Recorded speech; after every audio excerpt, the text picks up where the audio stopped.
Hi everyone, I am Pawan Jasuja. Welcome to our YouTube channel the real connect. आज जिस मुद्दे पे हम डिस्कस कर रहे हैं वो नोएडा का पिछले 10-15 साल का सबसे प्रॉब्लम वाला टॉपिक है। बहुत से कस्टमर्स का एक इशू है कि why registries are not happening in Noida. ये बहुत बड़ा एक पेन एरिया है।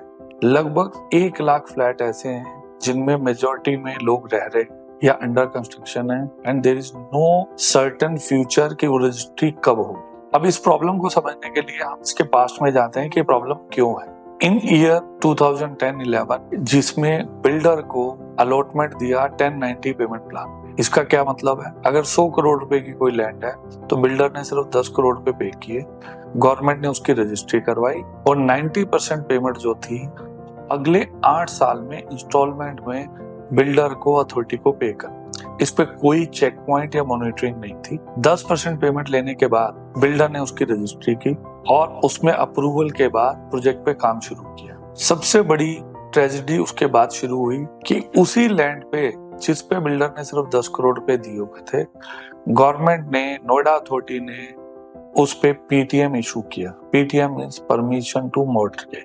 इसका मतलब हुआ उस लैंड पे बिल्डर किसी भी बैंक या एनबीएफसी से लोन ले सकता है। बिल्डर ने जिस लैंड पे सिर्फ 10 करोड़ रुपए दिए हुए थे उस पे फिर 100 करोड़ रुपए का लोन बैंक से लिया। ऑलरेडी उस लैंड पे अथॉरिटी के 90 करोड़ रुपए ड्यू थे, बिल्डर ने 100 करोड़ रुपए का लोन और ले लिया, यानी कि बिल्डर की जेब से सिर्फ 10 करोड़ रुपए गए और उसकी जेब में 100 करोड़ रुपए का लोन या अमाउंट आ गया। अब उसके बाद उसने फ्लैट बेचने शुरू किए, एक स्टेप और आगे बढ़े और कस्टमर्स का भी लोन उन फ्लैटों पे शुरू हो गया। यानी कि एक तरह से जो प्रॉपर्टी बिल्डर की नहीं थी या बिल्डर ने जिस पे 2 जनों से ऑलरेडी लोन लिया हुआ है, एक नोएडा अथॉरिटी जिसको 90 करोड़ रुपए उसने पे करने हैं नेक्स्ट 8 इयर्स में, बैंक जिससे वो लोन या फंडिंग ले चुका है, उस पे उसने कस्टमर्स के भी लोड कर लिए। प्रोजेक्ट बने, नोएडा अथॉरिटी ने या किसी भी अथॉरिटी ने कभी भी कोई चेक पॉइंट नहीं लगाया। वो पैसे कभी भी, कुछ बिल्डरों ने इंस्टॉलमेंट पे की, कुछ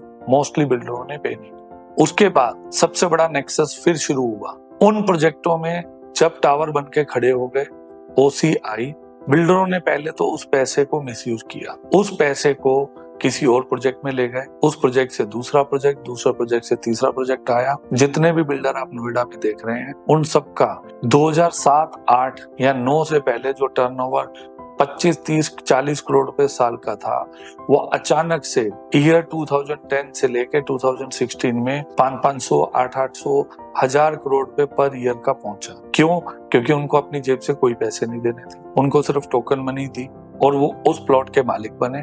उन्होंने बैंकों से लोन लिया। उसके बाद इस प्रॉब्लम को और बड़ा करने में नोएडा अथॉरिटी के ऑफिसर्स ने एक और काम किया। जब टावरों का ओसी आना शुरू हुआ, प्रोजेक्टों का ओसी आना शुरू हुआ, तो ना तो वाटर कनेक्शन पूरे थे, ना बिजली के कनेक्शन पूरे थे।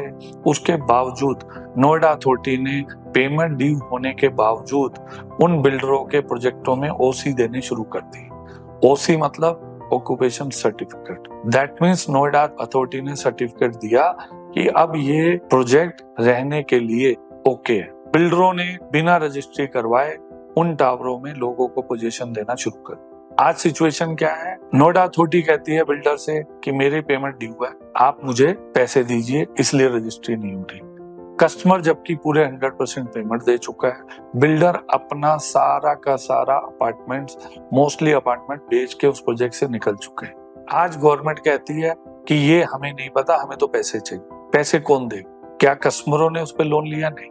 बिल्डर को लोन या फैसिलिटी टू पे इन 8 इयर्स वो नोएडा अथॉरिटी ने दी।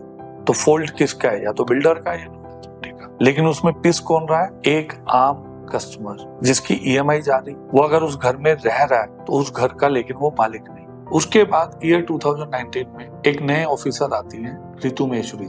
उन्होंने जब इस प्रॉब्लम को समझा तो उन्होंने देखा कि ये प्रॉब्लम बहुत ज्यादा कॉम्प्लिकेटेड है। तो उन्होंने इमीडिएट एक्शन से 2 चीजें की। एक, उन्होंने जिन भी टावर्स का पोजीशन ऑक्यूपेंसी ओसी पेंडिंग था, उन टावर्स में बिल्डरों को फोर्स किया कि वो उसी रेशो में अमाउंट जमा करवाएं, तभी उनको ओसी मिल पाएगा। इससे कुछ प्रोजेक्टों में पैसे जमा होने शुरू, लेकिन उसके बाद कोविड आया। कोविड आने के बाद सिचुएशन और ज्यादा खराब। बिल्डरों ने बिल्कुल पैसे देना बंद कर दिए क्योंकि उनके पास कैश फ्लो नहीं था। उसके बाद गवर्नमेंट ने एक कमेटी बनाई, अमिताभ कांत कमेटी। उस कमेटी में इंडिया के टॉप आईएएस ऑफिसर अपनी टीम के साथ बैठे और उन्होंने इस प्रॉब्लम को एनालिसिस किया। उसके बाद उन्होंने 2022-23 में अपनी रिकमेंडेशन के साथ ये report UP government and central government को सबमिट की। उस रिपोर्ट में जो सबसे बड़ी बात थी कि उन्होंने बिल्डर को रिलैक्सेशन दिया कि आप 25% पेमेंट जमा करा दीजिए, बाकी पेमेंट के लिए आप टाइम ले लीजिए और रजिस्ट्री शुरू हो जाएगी। दूसरी इस रिपोर्ट में सबसे जो अच्छी बात थी वो ये थी कि उन्होंने कोविड पीरियड के 2 इयर्स का इंटरेस्ट जो है वो उसमें रिलैक्सेशन दिया या 0 कर दिया। लेकिन प्रॉब्लम वही थी। आज क्या हुआ उसके बाद, जिन बिल्डर्स का ड्यू कम अमाउंट था, 5 करोड़, 10 करोड़, 15 करोड़, 20 करोड़, उन्होंने 25% पेमेंट जमा कराई। अपने जो प्रोजेक्ट था उनका जो अप्रूवल प्लान था उसको दोबारा से अप्रूव करवाया, और जिनके पास इन्वेंट्री बची हुई थी उन्होंने इन्वेंट्री बेची और रजिस्ट्री शुरू करवाई। बट जो बिल्डर बुरी तरह स्ट्रक थे, जिनके पास लिक्विडिटी क्रंच था, या अपने जिनके प्रोजेक्टों में कोई भी इन्वेंट्री नहीं बची हुई थी या कम इन्वेंट्री बची हुई थी, उनके लिए इस कमेटी आने के बाद भी कोई सोल्यूशन नहीं। ये एक प्रॉब्लम वैसी की वैसी। आज अगर हम बात करें पिछले 2-3 साल में, तो कुछ रजिस्ट्रियां हुई हैं, बट वो कितनी है? शायद प्रॉब्लम का 5%, बट आज 95% प्रॉब्लम वही की वही। आज इस प्रॉब्लम को सोल्व करना बहुत ज्यादा जरूरी। अब आज उसका सोल्यूशन क्या है? 2 साल से अथॉरिटी सिर्फ एक ही सोल्यूशन कह रही है,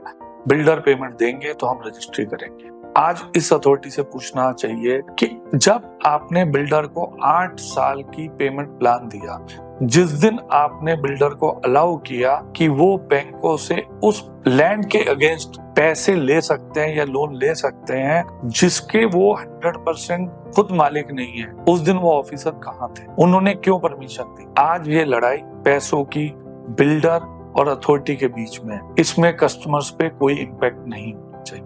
अगर ये वीडियो किसी भी ऑफिसर या किसी भी गवर्नमेंट के, यूपी गवर्नमेंट के ऐसे ऑफिसर, ऐसे पॉलिटिशियन के पास पहुंचता है, तो उनसे एक रिक्वेस्ट है कि आप इसमें आम कस्टमर को या उस आदमी को जिसने अपनी लाइफ में सारी सेविंग बिल्डरों को दे के फ्लैट का पोजीशन लिया, उसमें वो रह रहे हैं, उसकी रजिस्ट्री अलाउ करें।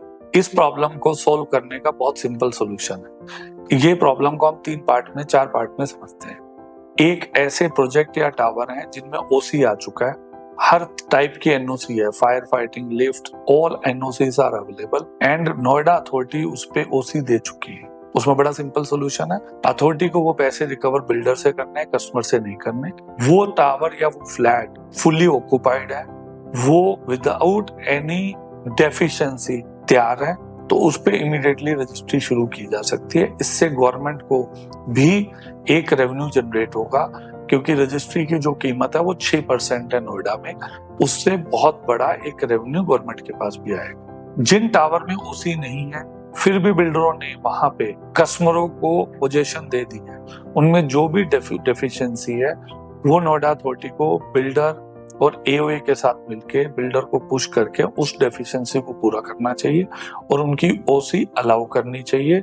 उसके बाद रजिस्ट्री अलाउ करनी चाहिए। सिमिलरली जो केसेस एनसीएलटी में, वहां पे भी गवर्नमेंट को एक मीडिएटर बन के वहां पे प्रॉब्लम सॉल्व करनी चाहिए। गवर्नमेंट का जो भी ड्यू है वो बिल्डर पे है, इंडिविजुअल कस्टमर पे नहीं। आज इंडिविजुअल कस्टमर को परेशान करके गवर्नमेंट को कोई बेनिफिट नहीं होने वाला, अथॉरिटी को कोई बेनिफिट नहीं होने वाला। जब बिल्डरों को लोन दिया गया, जब बैंकों से बिल्डरों ने लोन लिया, उसमें कस्टमरों का कोई एनओसी नहीं, तो आज वाई कस्टमरों को इम्पैक्ट है इसका। तो इसलिए इस प्रोसीजर को इमीडिएटली शुरू करना चाहिए, इससे गवर्नमेंट का रेवेन्यू भी आएगा। अब फ्यूचर में या प्रेशराइज करने के लिए कि बिल्डर कैसे पैसे देंगे अथॉरिटी को, उसके लिए तरीके हैं। वो बिल्डर के दूसरे प्रोजेक्टों में एस्क्रो अकाउंट पे बचा सकते हैं, वो उन बिल्डरों के खिलाफ इन्वेस्टिगेशन कर सकते हैं, वो उन बिल्डरों के खिलाफ कोई भी एक्शन लेना चाहे कस्टमर को, उसमें कोई प्रॉब्लम नहीं। सेकेंड चीज, जितने भी डिफॉल्ट बिल्डर है जो पेमेंट नहीं दे रहे, उनका फ्यूचर का अलॉटमेंट के लिए उनको डिफॉल्टर लिस्ट में डाल देना चाहिए, वो अप्लाई ना करना चाहिए। उनके किसी भी नए प्रोजेक्ट का अप्रूवल नहीं आना चाहिए। उससे क्या होगा कि जो बिल्डर काम करना चाहते हैं फ्यूचर में, वो अपने आप को क्लीन करने के लिए पेमेंट देंगे। आज लगभग 1 लाख लोग ऐसे हैं जिनकी रजिस्ट्री पेंडिंग है। गवर्नमेंट जिनमें लोग रह रहे हैं, गवर्नमेंट को उनका सोचना चाहिए। ये 1 लाख लोग मिडिल क्लास लोग हैं जिन्होंने अपनी लाइफ की पेमेंट पूंजी इस पे लगाई है, उन्होंने बैंकों से लोन लिया है, वो EMI पे कर रहे हैं, बट उनको हमेशा ये डर, ये परेशानी रहती है कि जिस घर में हम रह रहे हैं क्या वो हमारा है। अगर लीगली बात करें तो नहीं, क्योंकि उनकी रजिस्ट्री नहीं है। बीच में गवर्नमेंट ने कोशिश की कि जितनी भी अनसोल्ड इन्वेंट्री है, अनसोल्ड एरिया है या प्लॉट है, उसको बिल्डर से ले। कस्टमर को कोई प्रॉब्लम नहीं है, बट अनफॉर्चुनेटली हर बिल्डर ने अपनी 100% इन्वेंट्री बेच चुका है, कोई ऐसी इन्वेंट्री बची नहीं हुई। अगर आज आप सर्वे करने जाएंगे तो उसमें लोग रह रहे हैं जिन्होंने बिल्डर को 100% पेमेंट दी है। ये प्रॉब्लम उतनी बड़ी नहीं है जितनी बड़ी बनाई जा रही है। आज गवर्नमेंट को या अथॉरिटी को कस्टमर्स की रजिस्ट्री रोक के कोई बेनिफिट नहीं मिल रहा। End of the day government का जो रजिस्ट्री रेवेन्यू है 6%, वो भी नहीं आ रहा। आज गवर्नमेंट को सबसे पहले कस्टमर्स की सोचनी चाहिए। जैसे सुप्रीम कोर्ट ने अमरपाली के केस में किया है कि आज उसको NBCC बना रहा है, उसको मॉनिटर सुप्रीम कोर्ट कर रहा है, लोगों को फ्लैट मिल रहे हैं, लोग उनमें रह रहे हैं और उसमें रजिस्ट्री की परमिशन मिली है। वहां भी अमरपाली के ओनर्स या NBCC अथॉरिटी को कोई पेमेंट नहीं दे रहे। आज उसी तरह से जो बाकी बिल्डर है, गवर्नमेंट को सेम टाइप का रिबेट सोचना पड़ेगा। आप बिल्डर के खिलाफ जो एक्शन लेना चाहें लीजिए, लेकिन कम से कम कस्टमर की रजिस्ट्री अलाउ कीजिए। यही एक फ्यूचर है, इसके अलावा कोई भी सोल्यूशन पॉसिबल नहीं।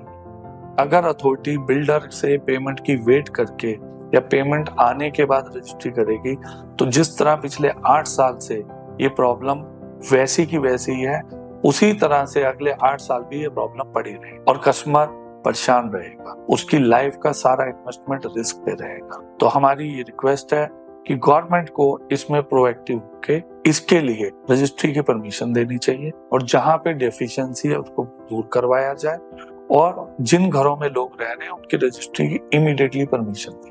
आपकी कोई भी क्वेरी रजिस्ट्री या उससे रिलेटेड है, आप हमारे नीचे दिए गए नंबर 8510085100 पे जब भी चाहें बात कर सकते हैं। हम आपको इंफॉर्मेशन अपडेट के लिए हमेशा अवेलेबल है कि ये प्रॉब्लम क्यों है और आपके केस में उसका सोल्यूशन क्या है।